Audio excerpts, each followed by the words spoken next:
Hello. हाँ sir. हाँ, देखिए, कल हम लोगों ने उच्चारण की दृष्टि से हिंदी ध्वनियों का वर्गीकरण पूरा पढ़ा।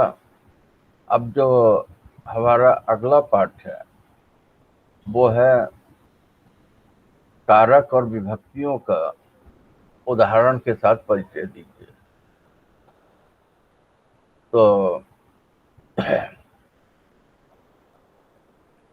प्रेजेंटेशन दिख रहा है? हाँ हाँ। सर। हाँ, तो सबसे पहला सवाल हमारे सामने यही उपस्थित होता है कि कार्य आखिर कहते किसे हैं।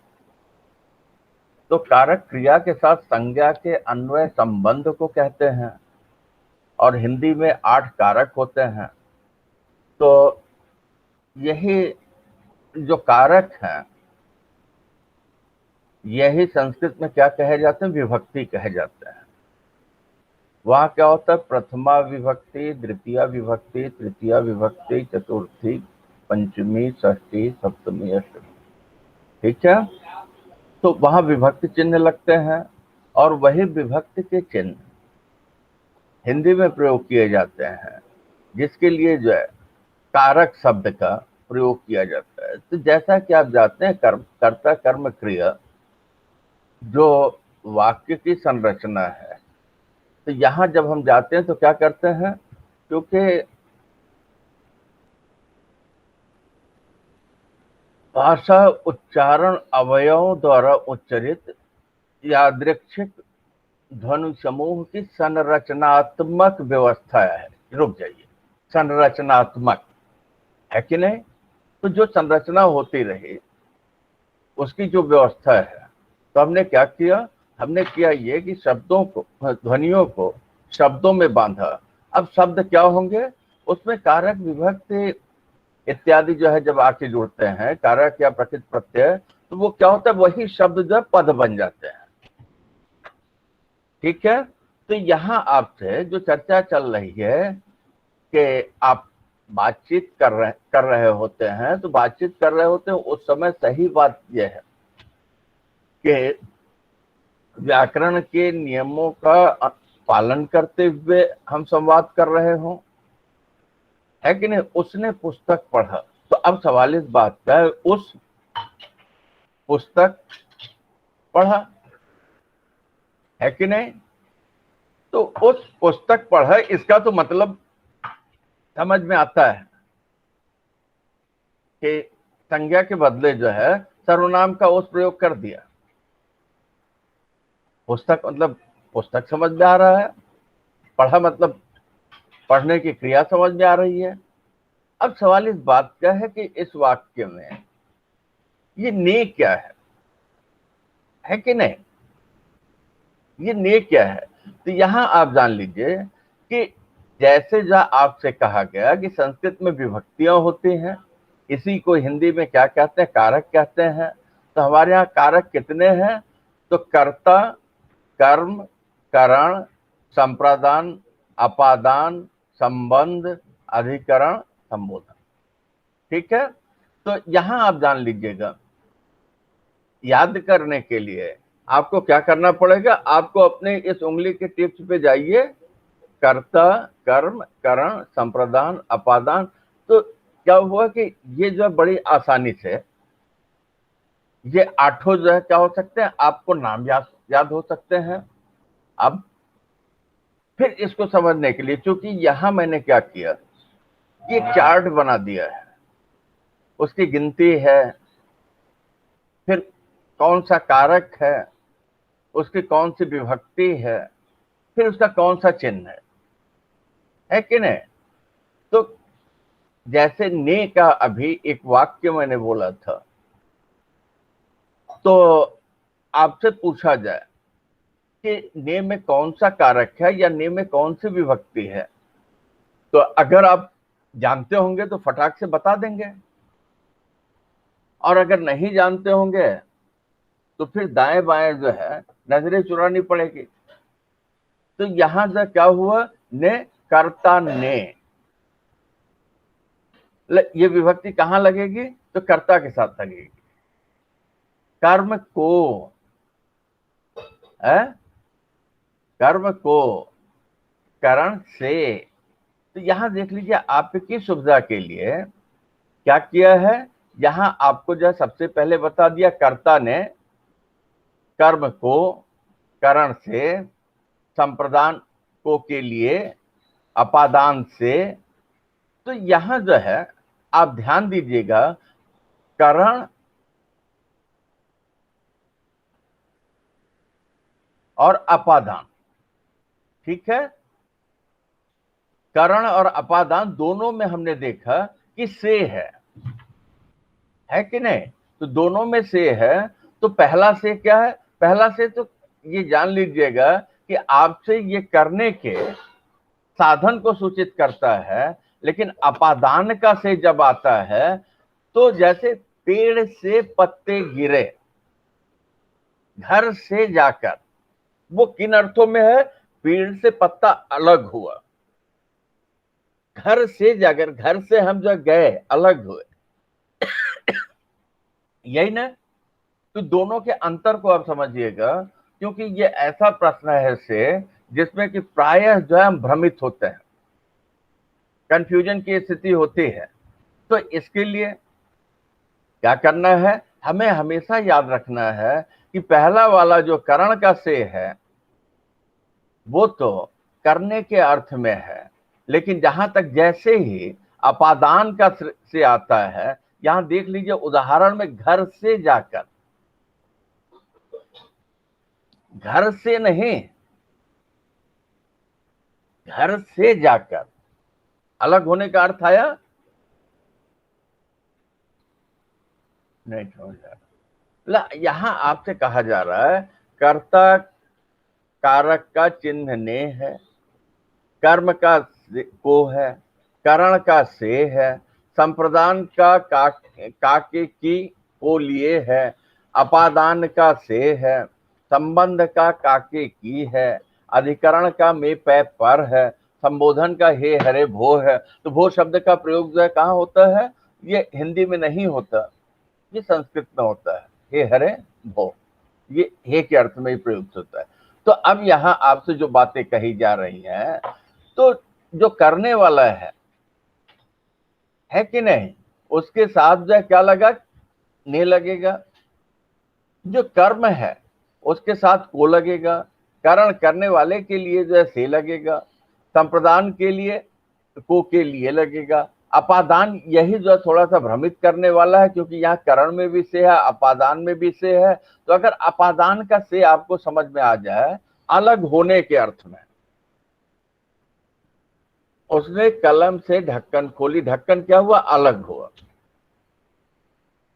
लेकिन वो कलम से लिख रहा है, ठीक है, वो कलम से लिख रहा है। तो क्या हुआ? कलम से। तो वो से के लिए अब आपसे पूछा जाए वो करण का है कि वो अपादान का है। अब यहां जहां आपकी नजर जाएगी, है कि नहीं, यहां आपकी नजर जाएगी तो यहां जो जैसे क्या कलम से लिख रहा है, तो आप तुरंत कहेंगे नहीं सर जो इसमें कारक कौन सा है? तो करण है। लेकिन कलम का ढक्कन खोला, है कि नहीं, तो वहां क्या है? वो जो है अलग होने के अर्थ में है। तो यहां आपसे इस से को अलग होने के अर्थ में अपने दिमाग में बैठा लीजिएगा कि जब भी बाहर अपने मूल से उसका संबंध जो है उसका संबंध जो विच्छेद हो, अलग हो, ठीक है, संबंध का काके की, अधिकरण का में पै पर, संबोधन का हे हरे भो। तो यहां जो है अब एक उदाहरण दिया है, प्रतीक ने प्रभात को प्रेम से पढ़ने के लिए घर से जाकर सुनील की सहायता से कॉलेज भेजा। यहां आप देख लीजिए प्रतीक के साथ कौन सा चिन्ह लगा है?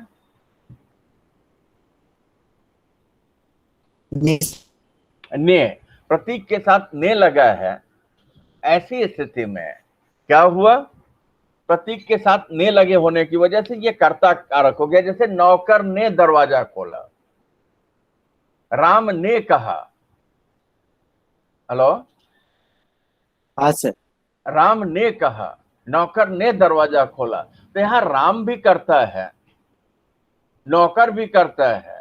उसके साथ जो चिन्ह लगा हुआ है वो चिन्ह कौन सा लगा हुआ है, कर्ता कारक का जो चिन्ह है, कर्ता कारक का जो चिन्ह है वो क्या है, वो ने है।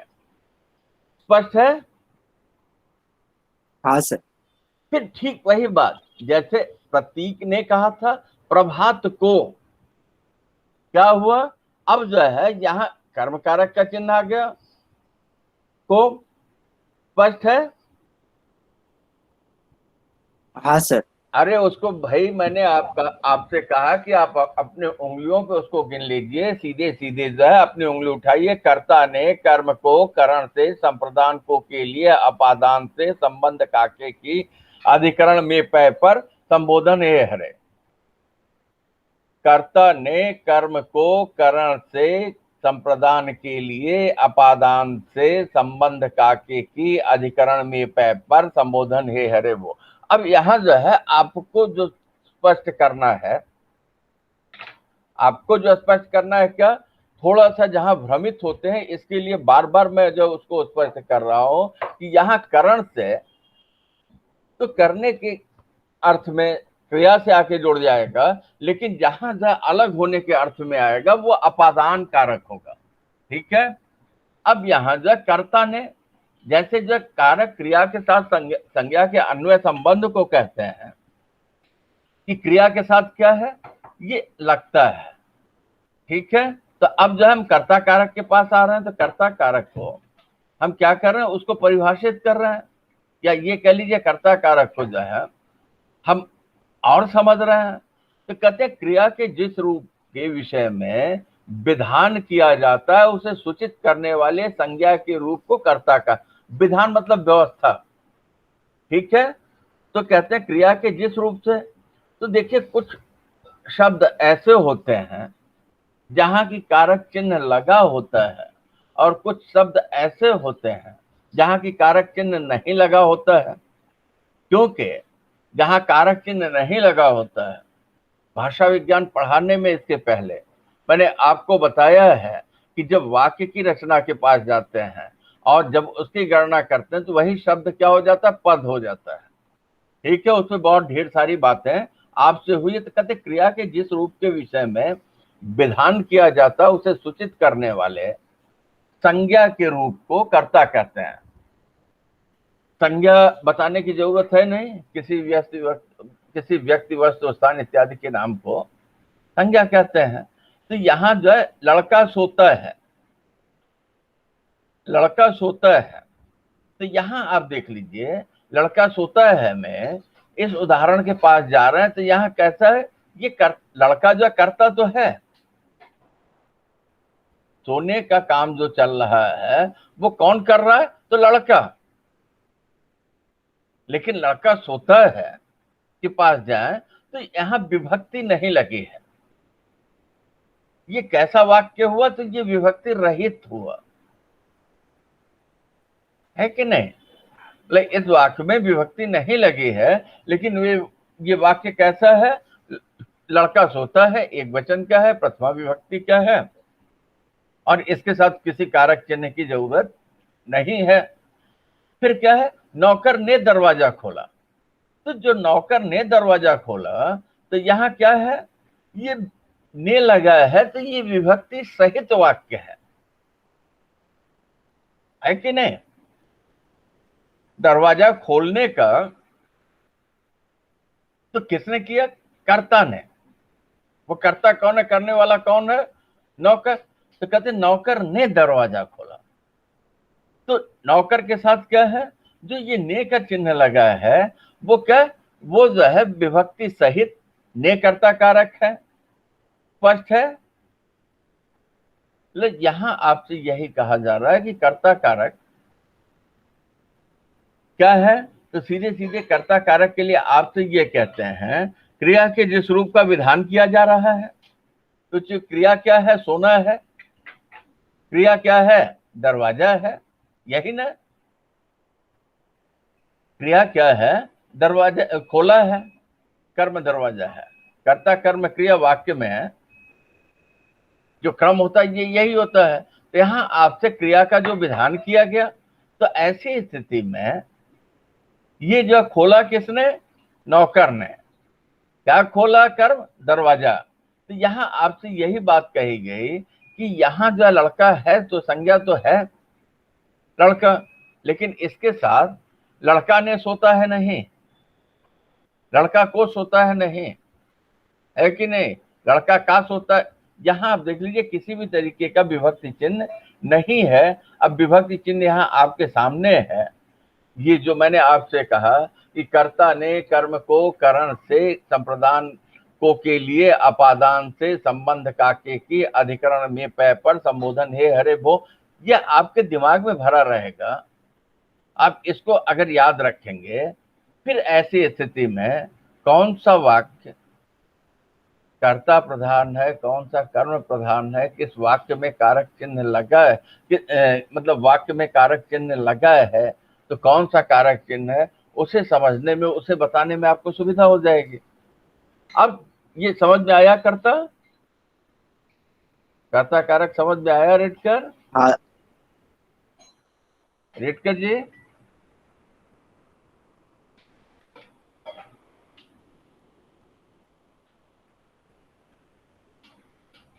बोलो भाई, एकदम तुम लोग मौन हो जाते हो। हाँ सर। हाँ ठीक है, तुमको समझ में आया। अब उसको जी बोलने सर। में, हाँ, तो जो भी देखिए, ऐसा है कि हाँ या नहीं जब पूछा जाए तो तुरंत उसका जवाब दीजिए, क्योंकि वो अंतराल से फायदा क्या है। अब दूसरा कारक क्या है? कर्ता ने कर्म को, है कि नहीं?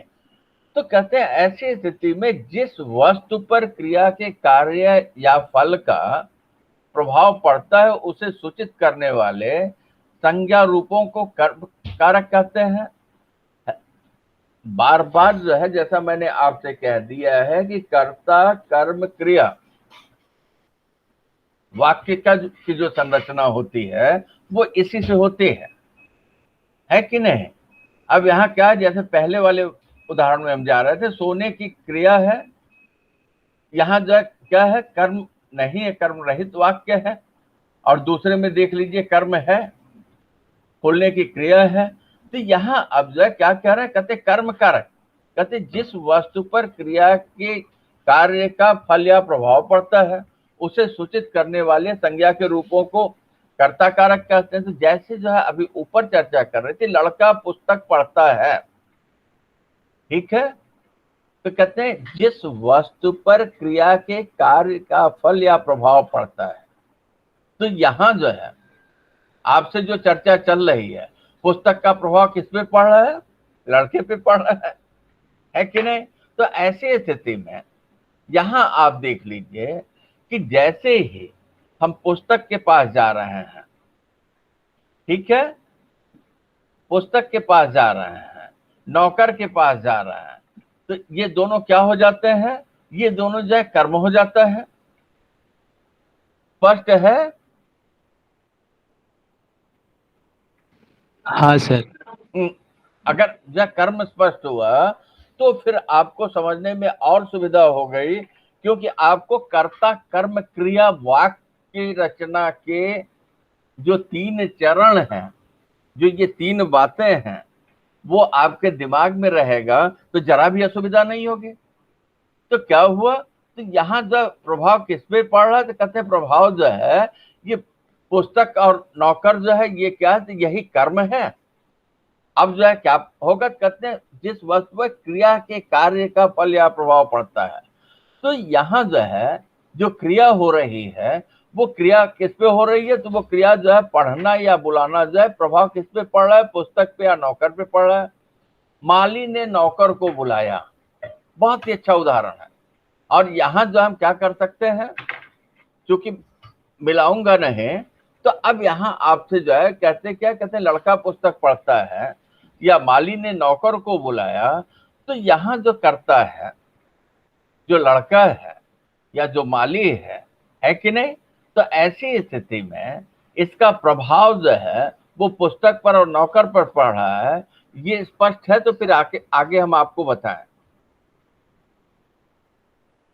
कर्म कारक जिस वस्तु पर क्रिया के कार्य का प्रभाव पड़ता है उसे कहते हैं क्या? संज्ञा के रूप को कर्म कारक कहते हैं। तो यहां आपके सामने कर्म क्या है? इस वाक्य में लड़का पुस्तक पढ़ता है, माली ने नौकर को बुलाया। तो यहां पढ़ना और बुलाया ये क्या है? ये क्रिया है। और पुस्तक और नौकर ये क्या है? ये कर्म है। लड़का और मालिक ये क्या है? ये कर्ता है। ये वाक्य की संरचना की ये बात तो स्पष्ट है ना? हाँ सर। तो अब यहां ये स्पष्ट है। तो यहां देख लीजिए मैंने क्या किया। अब समझने के लिए जैसा मैंने कहा कि उसको मिलाएंगे नहीं, यहां जो माली के साथ ने लगा हुआ है, माली के साथ ने लगा हुआ है, ये ने का चिन्ह किसका है?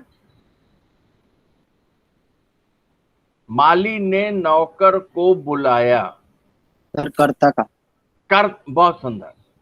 ये क्या है? मतलब यहां देख लीजिए कि जो वाक्य संरचना है उसमें माली के साथ ने लगा है, नौकर के साथ को लगा है। तो आपको चूंकि हम पढ़ा रहे हैं कर्म, तो कर्म पे प्रभाव पड़ रहा है। तो कर्म पे प्रभाव पड़ रहा है तो ऐसी स्थिति में कर्म का जो कारक चिन्ह है वो लगा हुआ है उसमें। लेकिन इसी उदाहरण में ने लगा है, तो जिसके साथ ने लगा है तुरंत हम क्या कह देंगे? हम कह देंगे कर्म करता है कि नहीं? जिसके साथ ने का चिन्ह है। तो यहां आपको करना क्या? आपको जो मैंने कहा कि आप अपने उंगलियों पे कर्ता ने कर्म को करण से संप्रदान के लिए, तो ये जैसे जो है आप याद करेंगे या आपके जहन में ये बैठा रहेगा, तो किसी भी वाक्य को जब भी आप पढ़ेंगे तो उसमें जो है फिर वो ढूंढने में असुविधा नहीं होगी। एक बात। दूसरी बात कि वाक्य संरचना की तो हम कहां चले जाएं? कर्ता कर्म क्रिया, कर्ता कर्म क्रिया, है कि नहीं? क्योंकि कोई भी वाक्य होगा तो उसको करने वाला होगा। कोई वाक्य होगा तो उसमें कर्म होगा और कोई वाक्य होगा तो उसमें क्रिया होगी। तो बहुत से वाक्य जिनका हम प्रयोग करते हैं वो क्या होता है? क्रिया तो होती है, कर्म जो है वहां क्या होता है? साइलेंट होता है। मतलब कर्म वहां दिखाई नहीं पड़ता। अभी उदाहरण में कर्म में मैंने आपको जो है बताया, है कि नहीं? तो यहां चूंकि हम बातें किसके कर रहे थे? बातें हम कर रहे थे कर्म की। तो कर्म का को तो हमने खोज लिया, लेकिन दूसरे उदाहरण में हमें क्या मिला? कर्ता वाला भी चिन्ह मिल गया। तो अब आपसे पूछा जाए, यही सवाल जो परीक्षा में पूछ दें, मान लीजिए, या आप जो स्वयं से पूछ दें कि माली ने में कौन सा कारक चिन्ह है और नौकर को में कौन सा कारक चिन्ह है, या रेडिकर का में कौन सा कारक चिन्ह है, या तो अब क्या होगा? यहां आपको ये जो चार्ट है, ये चार्ट अध्ययन की सुविधा के लिए आपको जो बनाया गया, आपके जैसा कि मैं बार बार कह रहा हूं कि आप उसको जो अपनी उंगलियों पे रखने के लिए जैसे भी आप याद करते हो उसको रख लेंगे। तो क्या होगा? कारक के इस चिन्ह या कारक की इस विभक्ति को देख करके फटाक से आप उसको चिन्हित कर लेंगे। और चूंकि ये आपके दिमाग में बैठा ही है कि वाक्य की जो संरचना होगी कर्ता की होगी, कर्म की होगी, क्रिया की होगी। क्योंकि जो भी क्रिया होगी वो क्रिया क्या करेगी? कर्म करेगी। और कर्म किसके लिए होगा? कर्म कर्ता के लिए होगा। एकदम सीधा सा साधारण सा सिद्धांत है कि नहीं? इसमें कुछ भी ऐसा नहीं है कि नहीं जो समझ में आने लायक न हो। अब तीसरा क्या है? तीसरा जो है, कर्ता ने कर्म को करण से, है कि नहीं? तो करण मतलब क्या हो गया? तो करण के पास जाते हैं, ये कर्म समझ में आ गया? हाँ सर। हाँ। तो यहां जो है, ये क्या नाम है, मेहुल, समझ में आया? हाँ सर। हाँ। तो रिटकर का जवाब जो है महत्वपूर्ण रहेगा, लेकिन यह कि आपको भी नहीं समझ में आया रहेगा तो लेक्चर में है तो पूछिएगा, तो उसको बताएंगे और साफ होगा। तो अब कर्ता ने कर्म को करण से, बड़ी बीमारी आ गई कि इस ने और को से तो आगे निकले, से के पास चले गए। तो यहां जो है करण को अब हम परिभाषित करें, तो जब हम करण को परिभाषित करते हैं तो करण कारक संज्ञा के उस रूप को कहते हैं जिसमें क्रिया के साधन का बोध होता है। बड़ी फजीयत है। साधन का मतलब जिससे किया जाए। कलम से लिखता है, साधन तो क्या हुआ? कलम हुआ ना। यहां जैसे ही कर्ता कारक कर्म कारक से आगे बढ़े करण से, करण के पास, और वहां जा आपको से लिखा हुआ चिन्ह मिल गया, तो आपने शॉर्टकट में तुरंत ये मान लिया कि नहीं, ये से किसका है? ये से करण का है। और करण का कैसे है? तो साधन के रूप में, है कि नहीं, जिससे किया जाए। तो अब जिससे किया जाए, ये बात दिमाग में बैठ जाएगी। तो जो मैं आपसे अपादान और इसको जोड़ करके बातें कर रहा था, वो समझने में ज्यादा सुविधा हो जाएगी। तो कहते करण कारक जो है संज्ञा के उस रूप को कहते हैं जिसमें क्रिया के साधन का बोध होता है। अब क्रिया के साधन का बोध होता है तो मतलब जो क्रिया हो रही है, जो क्रिया हो रही है, तो वो क्रिया किससे हो रही है? तो यहां क्या देख रहे हैं, क्या कह रहे हैं? सिपाही चोर को रस्सी से बांधता है। सिपाही चोर को रस्सी से बांधता है।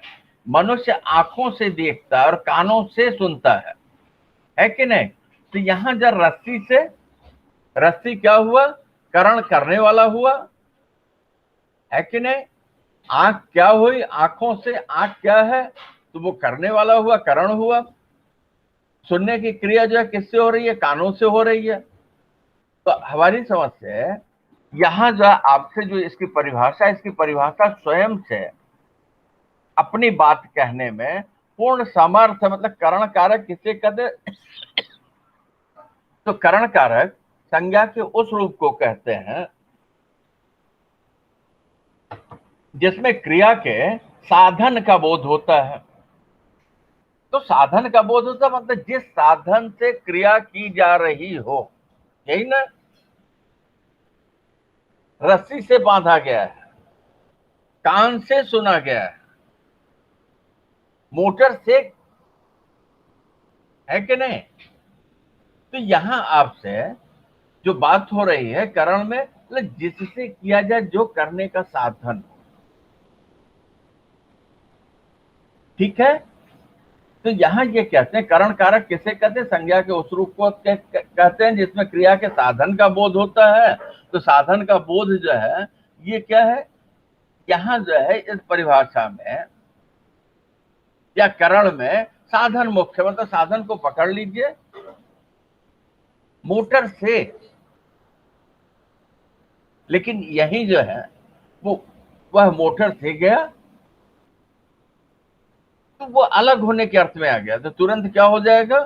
तुरंत जो है कारक बदल जाएगा, क्योंकि यहां जो है जिस साधन से क्रिया संपादित हो रही हो, तो कहते हैं क्या?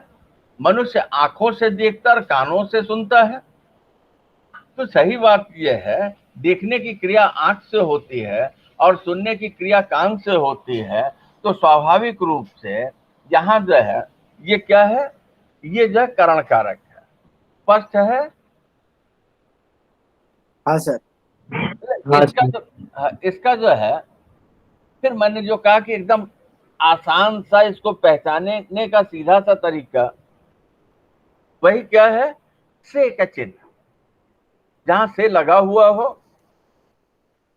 और वो अलग होने के अर्थ में न हो, तो आप तुरंत मान लीजिए कि ये करण कारक है कि नहीं। अब कर्ता कर्म करण संप्रदान, तो संप्रदान कारक का चिन्ह क्या है? संप्रदान कारक का चिन्ह जो देखिए मैंने यहां रेड किया हुआ है, वो के लिए। तो कहते हैं जिस वस्तु के लिए क्रिया की जाती है उसके वाचक संज्ञा के रूप को संप्रदान कहते हैं, है कि नहीं। जिस वस्तु के लिए क्रिया की जाती है, कर्ता कर्म क्रिया का क्रम वही रहेगा, वो बदलेगा नहीं। तो कहते हैं जिस वस्तु के लिए क्रिया की जाती है उसके वाचक मतलब उसको बताने वाले, उसे जो बोला जा रहा है, क्या कहते हैं, संज्ञा के रूप को संप्रदान कारक कहते हैं। को के लिए इसका चिन्ह है। तो क्या, राजा ने ब्राह्मण को धन दिया, क्या हुआ? जिस वस्तु के लिए क्रिया की जाती है, तो क्रिया किसके लिए की गई? जो ब्राह्मण है इसके लिए ना। जो आपसे समझने का एक मोटा सा सूत्र दे दिया गया को, मतलब कारक चिन्ह या विभक्ति चिन्ह, उससे तो आप इसको जो पहचान सकते हैं, तुरंत पहचानने में कोई दिक्कत नहीं है। आप अगर आपस में संवाद मतलब बातचीत भी कर रहे हैं, तो आपके इस बातचीत की क्रिया में, एक मिनट,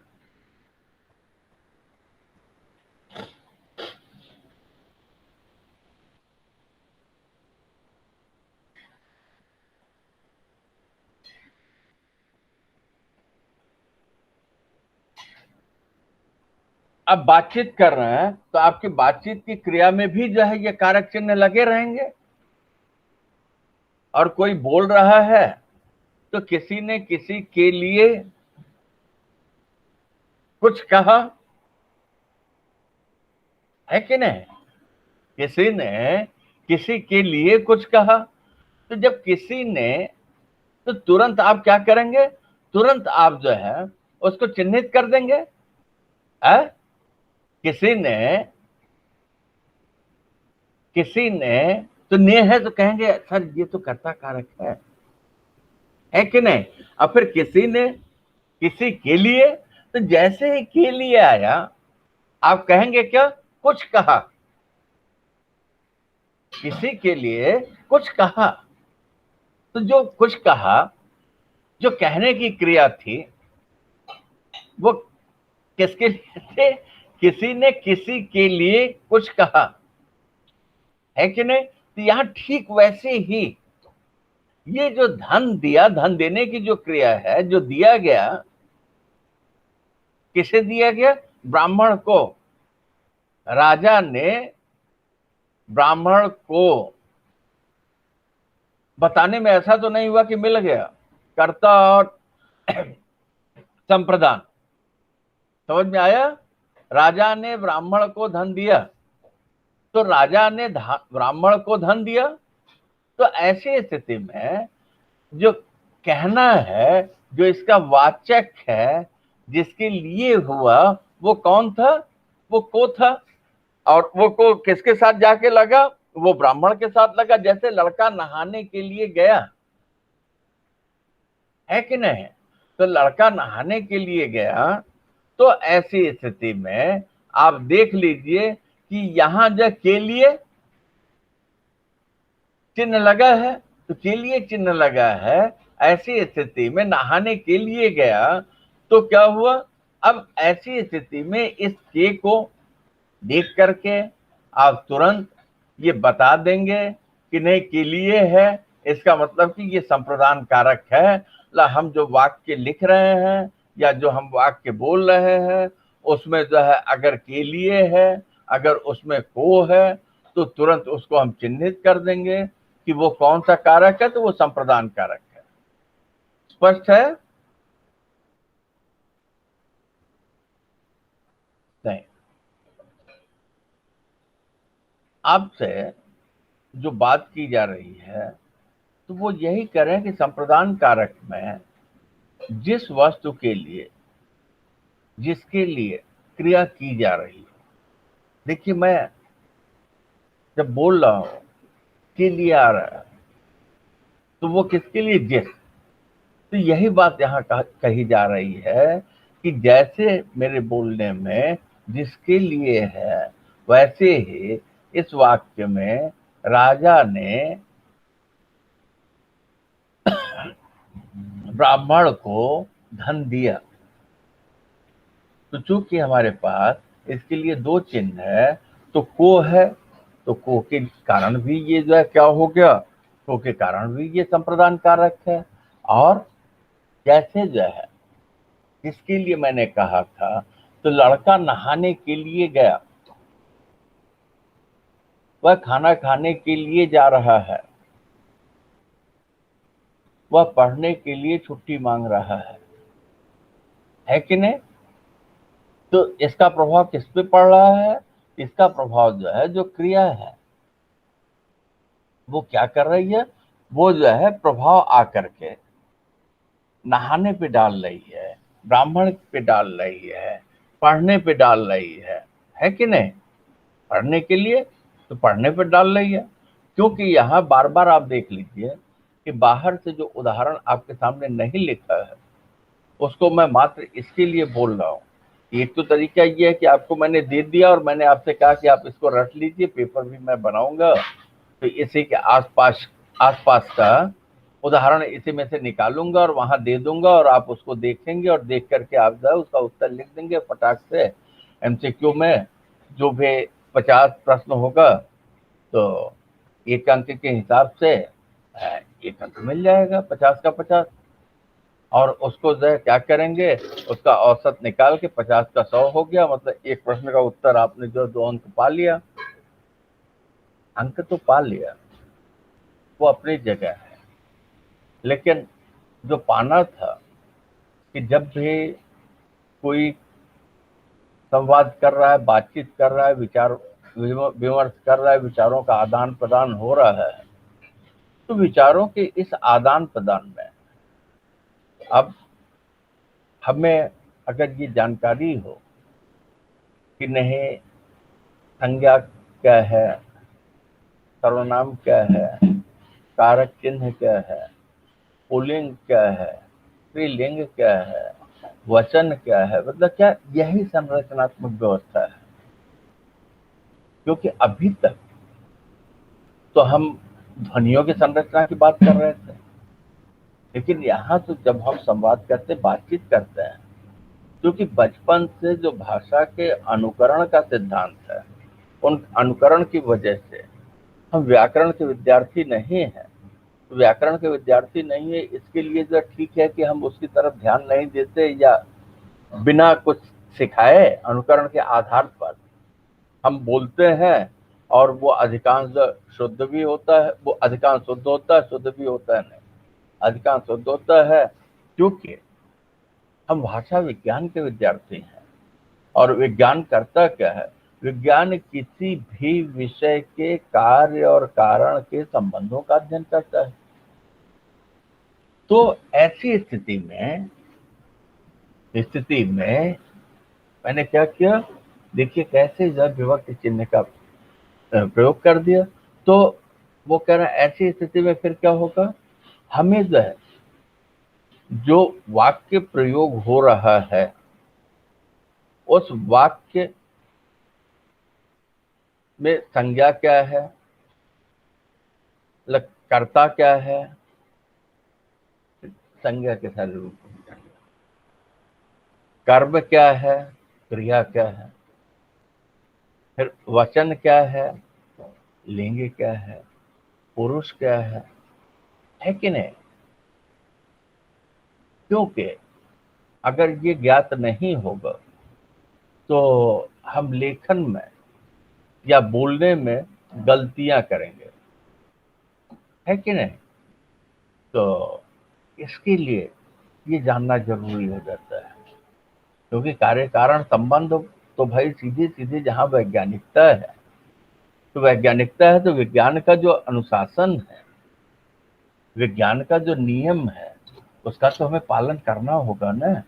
और उसका पालन करना होगा, जैसा मैंने कहा कि अनुकरण के आधार पर तो हम बोल ही रहे हैं, लेकिन चूंकि भाषा विज्ञान के विद्यार्थी हैं, तो इसके लिए हमें जो वो क्या आना चाहिए, वो सही आना चाहिए।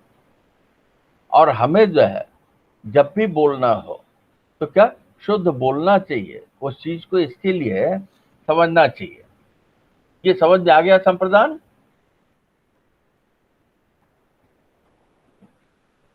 नेहा? हाँ सर। हाँ, समझ में आया। अब देखिए, इसी से पे, करण वाले से पे मैंने खूब बातें की, और करण के से को बताते समय मैंने ये भी कहा कि कहीं मिला तो मैं नहीं रहा हूं कि दोनों में एकमात्र अंतर, मतलब कहीं भी से लगा होगा तो बहुसंख्यक अधिकांश बार वो से जो है केवल क्या करने के अर्थ में, मतलब वो कैसा होगा, जुड़ा होगा क्रिया के साधन के रूप में। जहां कलम से लिखता है, गाड़ी से जाता है कि नहीं, वहां क्या है, वहां तो करण है। लेकिन जैसे ही गाड़ी से जाता है तो जाना क्या हुआ, अलग होना। पेड़ से पत्ते गिरते हैं, उसने कलम से ढक्कन निकाला, क्या हुआ, कलम और ढक्कन अलग हुए। गाड़ी से जाने तो जहां था वहां उससे वो अलग हुआ। पेड़, पेड़ से पत्ते गिरे, तो जहां अलग होने के अर्थ में से का प्रयोग होगा, तो वहां जो क्या होगा, वहां ये कारक होगा अपादान। ठीक है, तो कहते क्या, अपादान कारक संज्ञा के उस रूप को कहते हैं जिसमें क्रिया के विभाग की अवधि सूचित होती हो, है कि नहीं, अपादान चिन्ह से अलग होने के अर्थ में। ठीक है, तो यहां आप अपने दिमाग में अलग को, विच्छेद को बैठा लीजिएगा, क्योंकि जब आप ग्रेजुएशन के बाद पोस्ट ग्रेजुएशन कीजिएगा तो भी यहाँ बातें होंगी, पहली दूसरी कक्षा से ही जो इस पे बातें होती चली आ रही है। और अगर आप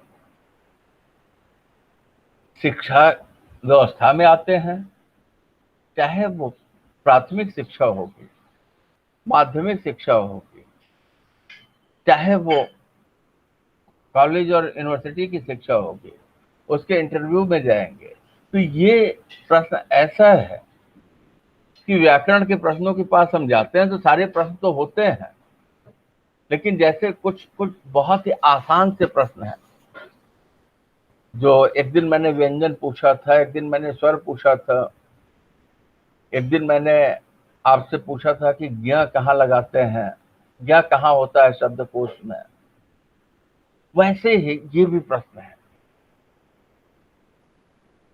क्योंकि वो आपसे तुरंत पूछ देंगे कि भाई ये बताइए कि ये जो कारक चिन्ह होता है, तो कारक चिन्ह जो है करण में भी से होता है और अपादान में भी से होता है। तो करण के से और अपादान के से में अंतर क्या है कि नहीं? करण के से और अपादान के से में अंतर क्या था? आप तुरंत हंस के जवाब देंगे कि सर ऐसा है कि साधन के रूप में जहां से का प्रयोग हुआ हो वाक्य में वो करण कारक है, और जहां अलग होने के अर्थ में से का प्रयोग हुआ हो तो तुरंत क्या होगा, जो इंटरव्यू में बैठा हुआ व्यक्ति होगा उसे केवल आपके एक प्रश्न का उत्तर नहीं मिला, उसने आपके इसी उत्तर से ये जान लिया कि नहीं, आपकी समझ जो है बहुत ही साफ और अच्छी है। तो यहाँ क्या है, गंगा हिमालय से निकलते हैं, है कि नहीं, गंगा हिमालय से निकलते हैं, तो हिमालय से गंगा क्या हो, अलग हो गए। तो अलग हो गए तो क्या हुआ, क्योंकि अगर साधन के रूप में होता तब तो करण कारक होता, लेकिन यहाँ क्या है, अलग होने के अर्थ में है, तो इसके लिए वो कहाँ आ जाएगा, वो जो है अपादान कारक के हिस्से में आ जाएगा। तो यही बात मैंने आपको समझाया कि ये चाहे पेड़ से गिरना हो पत्ते का या गंगा से हिमालय का निकलना हो, तो ऐसी स्थिति में यहाँ जो कारक चिन्ह जो है वो से का प्रयोग होता है, लेकिन अपादान कारक के से में और करण कारक के से में अंतर होता है। दोनों में अंतर किस बात का है, तो सीधी सी बात है कि भाई जो है यहाँ अलग होने के अर्थ में जब होता है तब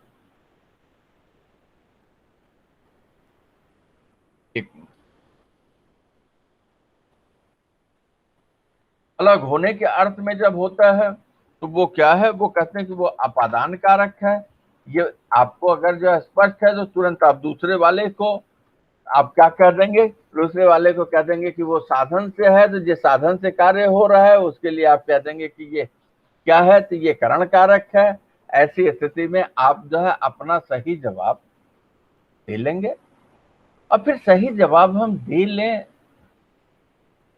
इतना ही पर्याप्त नहीं है। पर्याप्त क्या होता है कि हम सही बात जाने। समझ में आया रेडकर? हाँ सर। हाँ नेहा, मेहुल, हाँ सर। मेहुल हाँ सो सर। गए? हाँ हाँ। सर। अच्छा, हमें लगा नींद आ गई। नहीं सर, नहीं सर। नहीं नहीं, एकदम मत सोइएगा। जगे रहने का जगे रहने का प्रश्न है बेटा। जी जी सर। परीक्षा जैसा मैंने आपसे कहा है कि वो मूल्यांकन इस बात का परीक्षा में नहीं होता कि नहीं हमने कितना अंक पाया और हमारी विद्वता कितनी है। मूल्यांकन जो है परीक्षा में ये होता है कि जितना हम जानते हैं उसको किस तरह से एक व्यवस्था के अंतर्गत समय के बंधन में अपनी बात रखती, तो जो ऐसा कर देता है उसे जो क्या होता है, उसे सफलता मिलती है। और नेहा रिजल्ट देखा, क्लास टेस्ट का मैंने रिजल्ट भेजा था व्हाट्सएप पे, देखा कि नहीं? देखा सर, पर देखा वो पेपर 7 मैंने दिया था, लेकिन आपने उसका कुछ मार्क्स ही नहीं दिया है। पेपर 7 दिया होगा तो हो सकता है कि आपका यहाँ रिकॉर्ड में आया नहीं न हो, तो इसके लिए वो एब्सेंट बता रहा होगा, क्योंकि रिजल्ट जो भी रहेगा वो तो ऑटोमेटिक बनता है। उसमें हमारी भूमिका मात्र इतनी होती है कि वहां से कॉपी करके उसे हम नोट कर लें। क्योंकि कॉपी जब अपना वहां से सबमिट करते हो तो वो रिस्पांस शीट पे नहीं आया होगा। तो आप कह रहे हो आपने दिया है, तो बाद में लेक्चर के बाद मैं एक बार चेक कर लूंगा। हो सकता है, ये मैं नहीं कहूंगा कि नहीं मेरे एंट्री करने में नहीं छूटा हो, लेकिन छूटा नहीं है, क्योंकि होता क्या कि वो सीधा जो कॉपी कर लेते हैं, बाकी डिलीट कर देते हैं।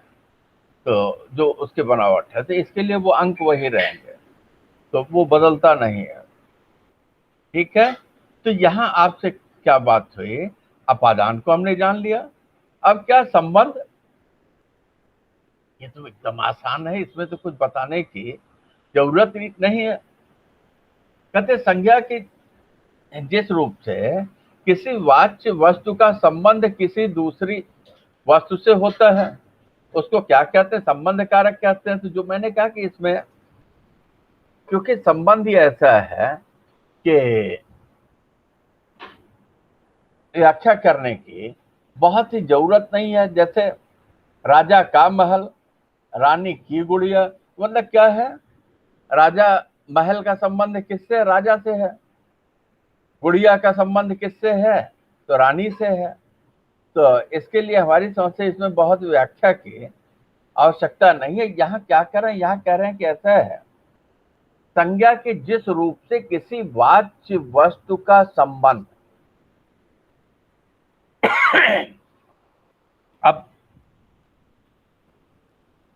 यहां जो है संज्ञा क्या है, तो संज्ञा राजा है, संज्ञा क्या है, पत्थर है, संज्ञा क्या है, रानी है। ये तीनों समझ में आया। हाँ तो सर। संज्ञा का क्या हो, वाच्य मतलब जो कहा जा रहा हो उसके साथ संबंध हो, है कि नहीं। तो ऐसी स्थिति में उसको क्या कहते हैं, संबंध कारक। तो यहाँ प्रायः संज्ञा के बदले सर्वनाम का प्रयोग होता है, लेकिन प्रायः हम इस बात को जाने कि संज्ञा ढूंढना हो तो संज्ञा की परिभाषा आपके दिमाग में रहेगी कि किसी व्यक्ति, वस्तु, स्थान, पद इत्यादि के नाम को संज्ञा कहते हैं। फटाक से आप जो चिन्हित कर लेंगे कि भाई यहां जो है चाहे राजा है, चाहे रानी है, चाहे साधु है, चाहे शिक्षक है कि नहीं। वो जो कह रहा है और उसके कहने में जो कारक का चिन्ह है काके की, अगर वो लगा हुआ है तो वो कौन सा कारक हुआ, क्योंकि वो अमुक वस्तु के संज्ञा को अमुक वस्तु से जोड़ता है। क्योंकि संबंध का मतलब जुड़ना ही तो हुआ ना, चाहे राजा का या उसके या उसकी, है कि नहीं। तो यहां आपसे यही बात कही गई कि संज्ञा के जिस रूप से किसी वाच्य वस्तु, तो इसमें वाच्य क्या है, वाच्य महल है, गुड़िया है, टुकड़े हैं। स्पष्ट हुआ। बोलिए। हाँ सर। हाँ सर। हाँ, ये स्पष्ट हुआ। तो यहां जो है थोड़ा सा और टेक्निकल तकनीकी जो आती है, क्या काके की है, तो ऐसी स्थिति में जो मैं आपसे चर्चा कर रहा था कि लिंग और वचन, लिंग और वचन आगे जो उस पर चर्चा होगी, लेकिन शायद बताने के दौरान मैंने ये बताया होगा कि हिंदी में कितने लिंग हैं और हिंदी में कितने वचन हैं, और नहीं भी बताया होगा तो दूसरी कक्षा से या तीसरी कक्षा से व्याकरण जो आने लगता है तो वहां आपको बताया जाता है। और हर साल, साल दर साल क्या होता है, वो इसे बताया जाता है। जब यही FY और SY में आप आए होंगे तो वहां व्याकरण नहीं होता, कंपलसरी में होता है हिंदी, वहां बताया जाता है। लेकिन दूसरी तीसरी कक्षा से लेकर 12वीं तक ये आता है। तो देखिए, संस्कृत के पास जाते हैं तो संस्कृत के यहाँ तो क्या 3 वचन है, और संस्कृत के पास जो है जब जाते हैं तो वहां 3 लिंग हैं, पुल्लिंग, स्त्रीलिंग, नपुंसक लिंग। वचन एक वचन, द्विवचन, बहुवचन। हिंदी के पास आते हैं तो यहां जो है केवल 2 ही लिंग है और 2 ही वचन है, एक वचन, बहुवचन। अल्लाह, एक संख्या है तब तो एक वचन है, लेकिन एक संख्या से ज्यादा जहां 2 संख्या हुई तो हिंदी में द्विवचन की व्यवस्था नहीं है। वो क्या, वो फिर बहुवचन में जो है प्रयोग होगा। और ठीक यही बात जो है लिंग के संदर्भ में है कि चूंकि संस्कृत में नपुंसक लिंग की व्यवस्था है, लेकिन यहाँ हिंदी में क्या है, केवल 2 ही लिंग है कि नहीं। क्या, पुल्लिंग मतलब पुरुषवाचक, स्त्रीलिंग स्त्रीवाचक। तो यहां जो है जो थोड़ा सा पेच है, वो पेच क्या है, पेच कुछ नहीं है, वो बस समझने की आवश्यकता है कि ये का की के जो विभक्तियां प्रयोग की जाती हैं वो किसके साथ प्रयोग की जाती हैं। तो ये कह रहे हैं कि ये जो है जब भी प्रयोग होंगे तो अब हमें उसका लिंग और उसके वचन को ध्यान में रखना होगा। तो चूंकि राजा क्या है, राजा पुल्लिंग है, तो राजा पुल्लिंग है तो यहां देख लीजिए क्या चिन्ह लगा है संबंध का, है कि नहीं, रानी की गुड़िया। तो यहां आप इस बात को जानिएगा कि काकी की विभक्ति का प्रयोग तो होता है कि संज्ञा का वस्तु से संबंध सूचित करने वाले को संबंध कारक कहते हैं, और उसका चिन्ह जो है काके की है। लेकिन इसके साथ ही काके की जो संबंध कारक का चिन्ह लगा है, तो वहां फिर हमें लिंग और वचन का ध्यान देना होगा। समझ में आया? मतलब हाँ सर। जो आपको समझ में आया था, तो उसमें क्या हुआ, उसमें बस थोड़ा सा जुड़ गया। क्या जुड़ा? वचन और लिंग, है कि नहीं? वचन और लिंग, इस पे हम ध्यान दे दें तो क्या होगा, हमें जो इसको चिन्हित करने में, हमें इसे पहचानने में, हमें इसे समझने में किसी भी तरीके की कोई असुविधा नहीं होगी। फिर आगे चलते हैं। अधिकरण कारक, जब हम अधिकरण कारक के पास जाते हैं तो फिर जो इसको परिभाषित करते हैं, इसे चिन्हित करते हैं। तो जब इसको परिभाषित करें, क्या इसको चिन्हित करें, तो क्या कहते हैं, संज्ञा का वह रूप जिसमें क्रिया का आधार सूचित हो, है नहीं, कि क्या संज्ञा का वह रूप जिससे क्रिया का बोध हो, उसे अधिकरण कारक कहते हैं। तो अब क्या कहा, क्रिया का आधार सूचित हो या बोध हो। तो यहां अगर आधार या बोध को आपने अपने दिमाग में रख लिया, तो फिर आप आइए में, पर, पे। हमारे यहां पर का प्रयोग और में का प्रयोग खूब होता है कि नहीं? तो अब फिर ध्यान दीजिए, संज्ञा का वह रूप जिसमें क्रिया का आधार सूचित होता हो। अब क्या है, क्रिया यहां रहता और रखी, यही ना क्रिया का आधार। तो वो जो है क्या हो, उस पे आकर के अवलंबित हो, क्रिया जो है उसके सहारे जो है क्रिया का जो अस्तित्व हो। तो कहते हैं ऐसी स्थिति में सिंह वन में रहता है,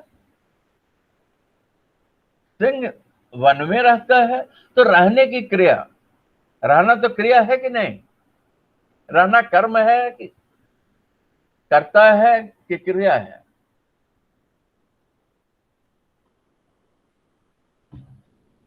सिंह वन में सर रहता है, क्रिया क्रिया। ऐसे कैसे?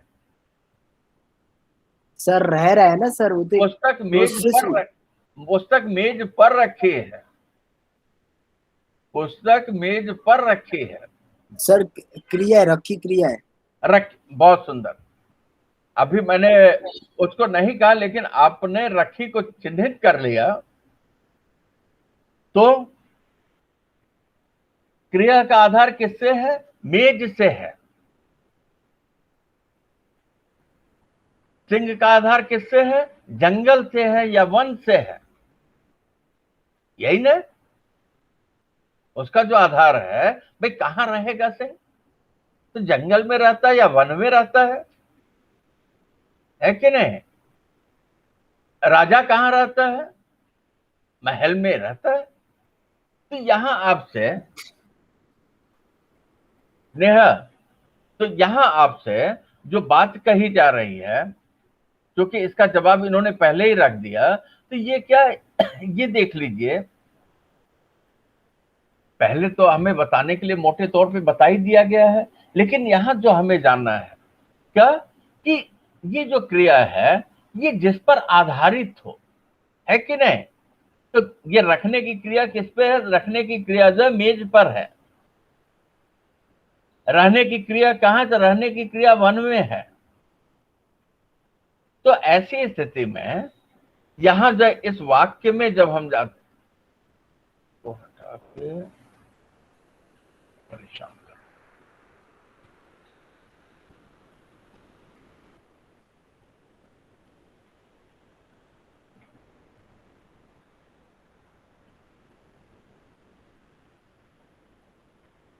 इसको हटा रहे हैं क्योंकि वो परेशान कर रहा है स्थान के हिसाब से।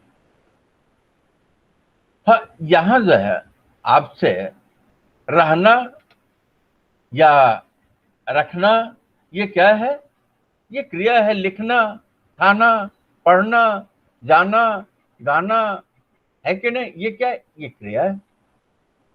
तो यहां चूंकि आपके सामने है जो कुछ उदाहरण है, तो जैसे एक तो शेर का दिया, है कि नहीं?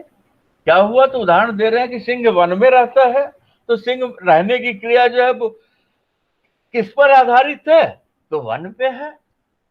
अब रखी है तो ये क्रिया किस पे आधारित है? तो मेज पर।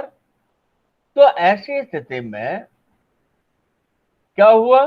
वन में और मेज पर, ये जो है क्या है? ये क्रिया का आधार है। ठीक है।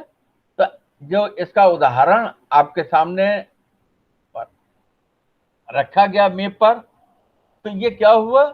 मेज पर है तो ये तुरंत ये आपको बता ले जाएगा, आप चिन्हित कर लेंगे कि भाई क्रिया जो इस पर आधारित है, इसका मतलब है कि ये अधिकरण कारक है। अब समझ में आया रिटकन? मेहुल, नेहा? हाँ सर। हाँ सर। हाँ। अब जो संबोधन, तो संबोधन मतलब क्या? संबोधित करना, किसी को बुलाना या किसी को पुकारना, यही ना संबोधित करना। तो यहां संबोधन कारक है, तो जब संबोधन कारक के पास जाते हैं तो इसका चिन्ह क्या है? हे हरे, हे हरे भो। ये क्या है? ये संबोधन कारक का चिन्ह जो संस्कृत वाला मैंने आपसे कहा कि हे हरे भो, ये वहीं से आया है। और ये सारे कारक जो वहां से आए, वहां विभक्ति कहे जाते हैं। हमारे यहाँ जब कारक कहे जाते हैं तो इसको क्या किया? विभक्ति चिन्ह के रूप में जो हमने इसको चिन्हित करके रखा है। तो हे और अरे शब्द का हमारे यहाँ प्रयोग होता है। कहते हैं क्या? जो किसी को संबोधित किया जाए, तो संबोधित करने के लिए कहते संज्ञा के जिस रूप से किसी को बुलाना या पुकारना सूचित करता हो, उसे क्या कहते हैं? उसे संबोधन कारक कहते हैं। तो हे ईश्वर मुझे क्षमा कीजिए, अरे बालक इधर आप, या आजकल कहाँ हो बेटा। तो यहां देख लीजिए जो संबोधन वाचक चिन्ह लगा हुआ है,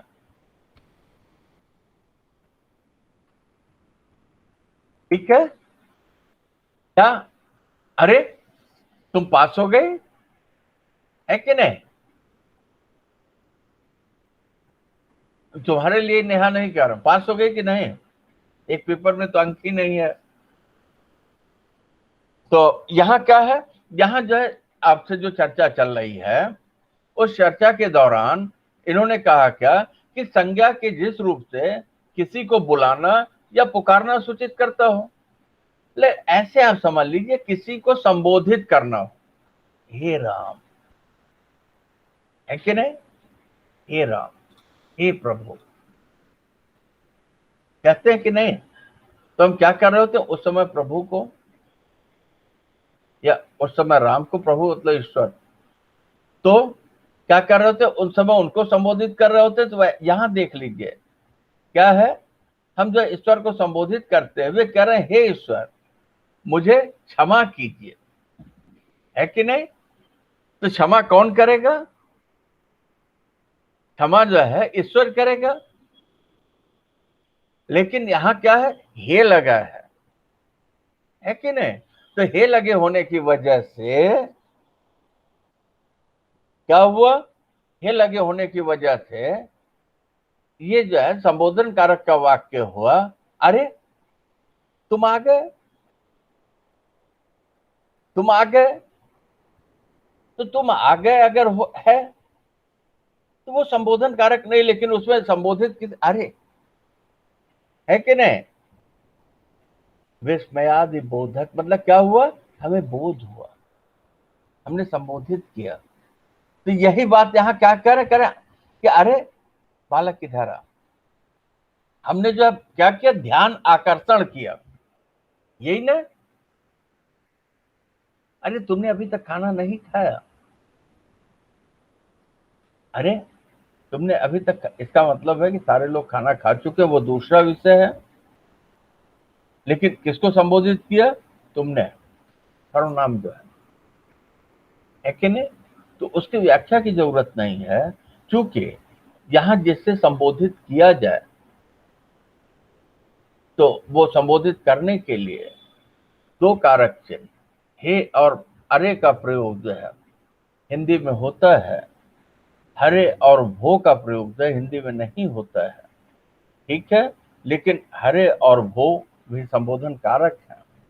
तो यहाँ जो है हम लोगों ने देखा कि जिस विभक्ति चिन्ह के माध्यम से किसी को संबोधित किया जाता है, उस विभक्ति चिन्ह को क्या कहते हैं? संबोधन कारक कहते हैं। तो यहाँ जो हमारे सामने उदाहरण है, इस उदाहरण में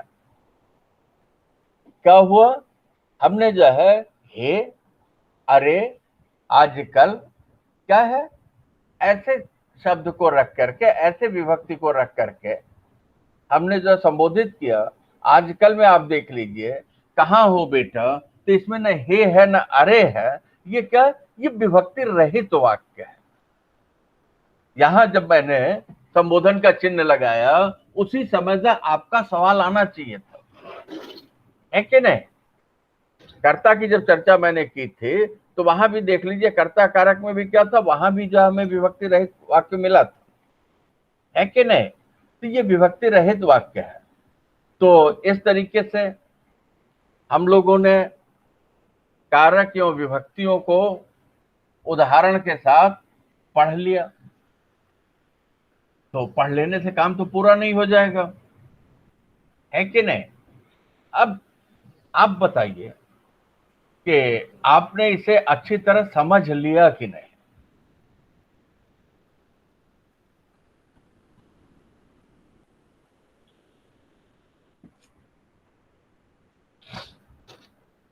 यहीं पे कुछ उदाहरण जो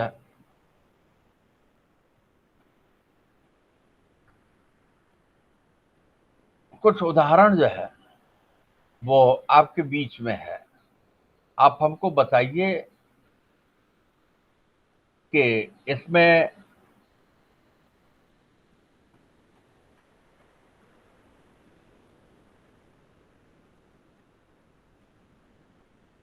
यार दोनों वही है।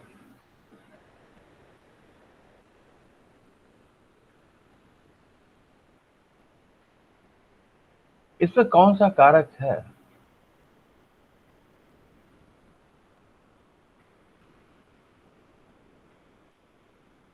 हा?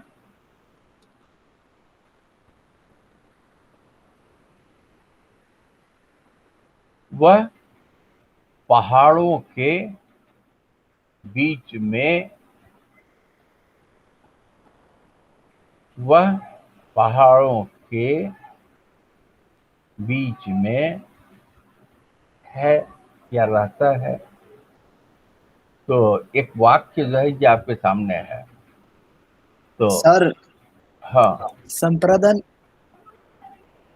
हाँ, वह पहाड़ों के, तो यहाँ जो है संप्रदान के पास आप जाएंगे, बीच में अधिकरण के पास जाएंगे, तुरंत आपको क्या होगा? तुरंत जो है आपको वो समझ में आ जाएगा। तो अगर इतना समझ में आ रहा है तो शायद जो है बहुत हद तक हम लोगों ने सीखने में सफलता पाई है। विकास ने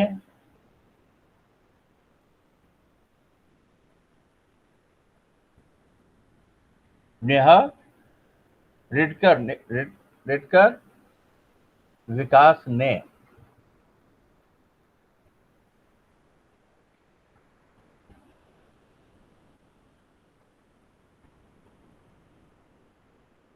बोलिए।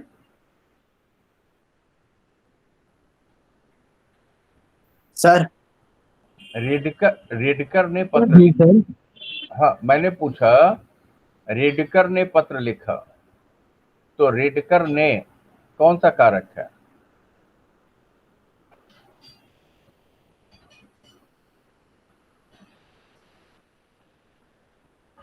रीडकर ने पत्र लिखा, कर्ता ने, यही सर ना? करता। जी सर करता। कर्ता। आपको बताया ना कि इसमें कुछ नहीं करना, आप अपनी उंगलियों पे वो जो ऊपर का चार्ट बनाया है उस चार्ट को रख लेंगे, तो क्या होगा, आपको चिन्हित करने में असुविधा नहीं होगी। राम ने घोड़े को पानी पिलाया, राम ने घोड़े को, तो जो को आया, कर्ता ने कर्म को, यही ना? कर्ता ने, राम ने, करता हुआ पद हो गया। फिर क्या, घोड़े को, घोड़ा क्या है, कर्म, तो इसके साथ क्या लगा है, को का चिन्ह लगा है, तो राम ने घोड़े को पानी पिलाया। तो जैसे ही आपसे पूछा गया कि ये किस तरह का वाक्य है, तो तुरंत जा आप क्या करेंगे, घोड़े को देख करके आप बता देंगे कि भाई ऐसा है कि ये कर्म है कि नहीं। लेकिन मेहुल सारी जानकारी पुस्तकों से लेता है।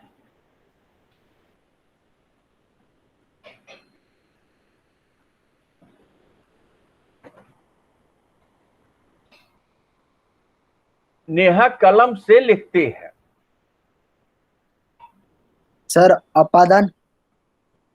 नेहा कलम से लिखती है, साधन का बोध होता हो, कर्ता ने कर्म को करण से, वहां जब आप जाते हैं तो वहां अलग होने से यह होता है कि नेहा घर से जाती है